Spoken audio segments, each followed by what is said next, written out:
जब हमें यहाँ पे अब हम देखते हैं इन्फ्लेशन को। तो जब भी प्राइस लेवल राइज होता है बास्केट ऑफ कमोडिटीज़ का तो हम बोलते हैं इन्फ्लेशन आ गया है, महंगाई बहुत बढ़ गई है। ठीक है। अब इसमें टाइप्स ऑफ इन्फ्लेशन हम देख लेते हैं बेस्ड ऑन रेट। तो क्रीपिंग इन्फ्लेशन होता है 3%, मतलब 0 से 3% के बीच में। वॉकिंग इन्फ्लेशन 3 to 10% के बीच में। गैलोपिंग इन्फ्लेशन 10 to 50% के बीच में। और हाइपर इन्फ्लेशन 50% अबव। अब फिर कॉस्ट पुश इन्फ्लेशन को हम सप्लाई साइड इन्फ्लेशन भी बोलते हैं। अब सप्लाई साइड इन्फ्लेशन मतलब प्रोडक्शन में किसी प्रोडक्ट को प्रोड्यूस करने में जो इनपुट है उसकी वैल्यू इंक्रीज हो गई है, जिसकी वजह से ये वैल्यू कंज्यूमर को पे करना पड़ रही है हायर प्राइस के प्रोडक्ट परचेज करने करने पे। ठीक है। अब इसके रीजंस की बात करें हम, तो हो सकता है कंपनी को जो एम्प्लॉयज़ हैं उनको ज़्यादा सैलरी पे करना पड़ रहा हो, इस वजह से। हो सकता है कि रॉ मटेरियल्स इंक्रीज काफ़ी ज़्यादा बढ़ गई, उनकी प्राइस बढ़ गई है। हो सकता है कि यहाँ पे सप्लाई साइड शॉक लगा हो, फॉर एग्जांपल यहाँ पे कहीं बीच में वॉर, यूक्रेन रशिया वॉर चल रही है, फिर हमारे मिडिल ईस्ट में वॉर चल रही है, तो उसकी वजह से जो सप्लाई है उसमें डिसरप्शन हो रहा है।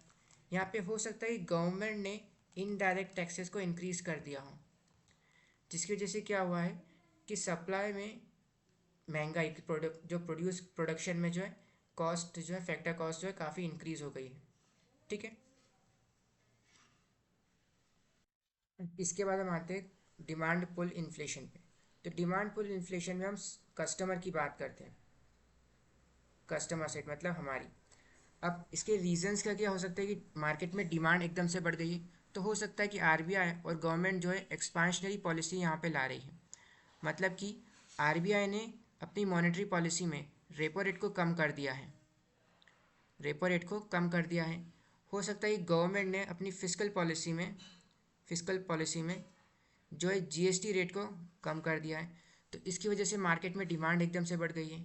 यहाँ पे हाई इकोनॉमिक ग्रोथ हमें देखने को मिल सकती हो सकता है कि हाई इकोनॉमिक ग्रोथ की वजह से एम्प्लॉयमेंट काफ़ी बढ़ा है इंडिया में, उनकी एम्प्लॉयज़ की सैलरी यहाँ पे बढ़ी है, जिसकी वजह से क्या है वो ज़्यादा कंजम्पशन ले कर रहे हैं, ज़्यादा कंजम्पशन कर रहे हैं।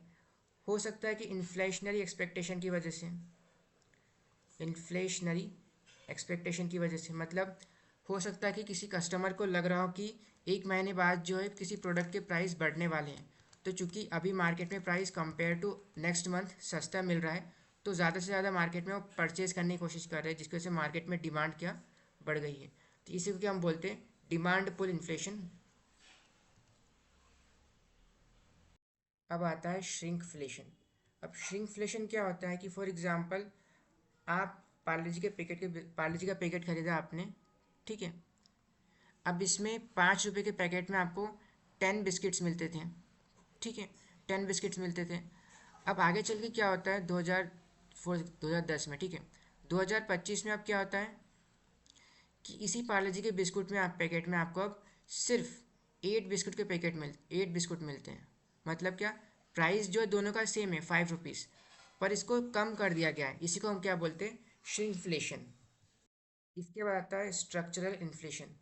स्ट्रक्चरल इन्फ्लेशन क्या होता है कि अंडर डेवलप्ड इकोनॉमी में और डेवलपिंग इकोनॉमी में क्या होता है कि आपको रोड कंस्ट्रक्शन प्रॉपर देखने को नहीं मिलता है, रोड कंस्ट्रक्शन प्रॉपर नहीं है, स्ट्रक्चर्स बिल्डिंग्स प्रॉपर कंस्ट्रक्शन ये सब नहीं बना है, जिसकी वजह से क्या होता है सप्लाई में डिसरप्शन होता है। अब जब सप्लाई में डिसरप्शन होता है, ट्रांसपोर्टेशन अच्छा प्रॉपर स्मूथ नहीं है, तो यहाँ पे हमें स्ट्रक्चरल इन्फ्लेशन देखने को मिलता है।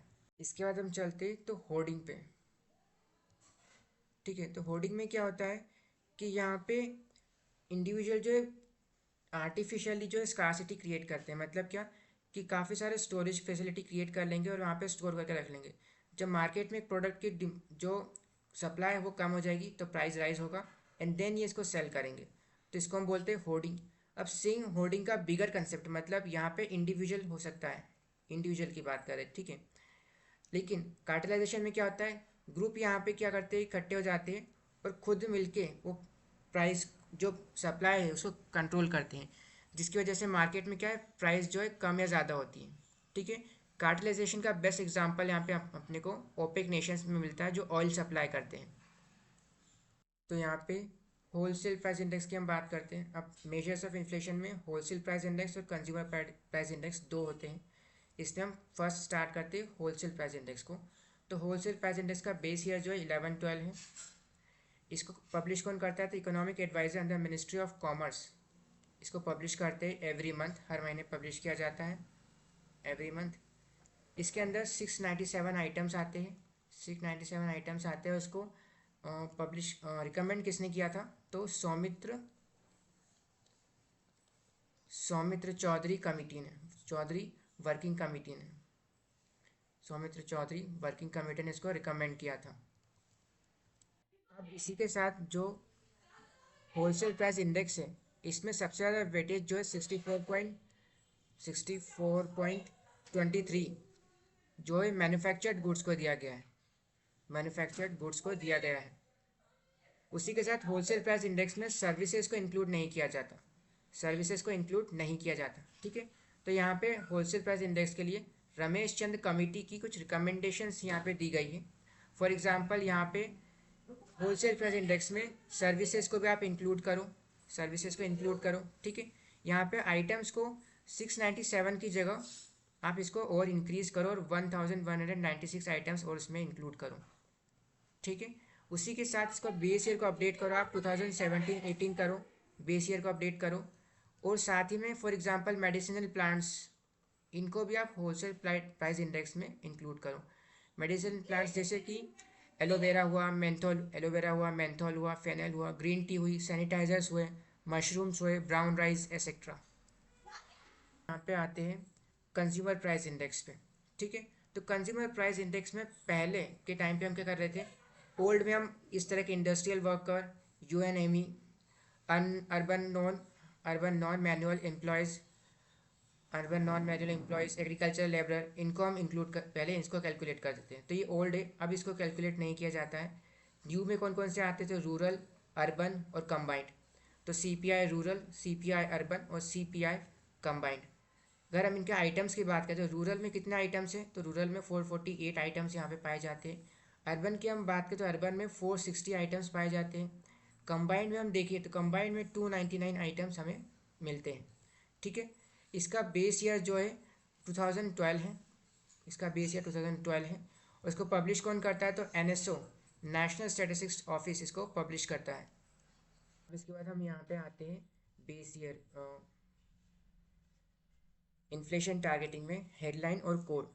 तो हेडलाइन इन्फ्लेशन क्या होता है कि यहाँ पे हमें total all basket of commodities, जितने भी बास्केट ऑफ कमोडिटीज है सबको इंक्लूड करते हैं।